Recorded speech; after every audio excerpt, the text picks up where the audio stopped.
Kalau beli rumah bawah RM500,000 tapi market value atas RM500,000, boleh dapat juga ke? Jawapannya adalah ia berisiko dan tidak semestinya dapat. Penilaian LHDN tidak hanya melihat harga yang tertulis dalam perjanjian jual beli. Mereka akan merujuk pada Jabatan Penilaian dan Perkhidmatan Harta untuk menilai harga pasaran sebenar rumah tersebut. Duty stamp dia akan kira berdasarkan nilai mana yang lebih tinggi, harga SMP atau harga pasaran yang dinilai oleh JPPH. Akan ada risiko jika market value lebih RM500,000.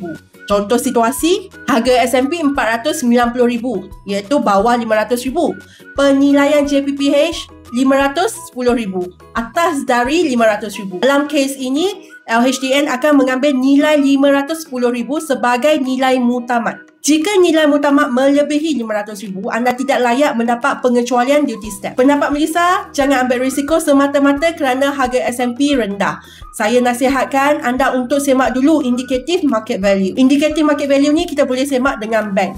Jika penilaian bank pun RM550 atau RM600,000, besar kemungkinan penilaian kerajaan JPPH juga akan melebihi RM500,000. Follow Melissa for more tips.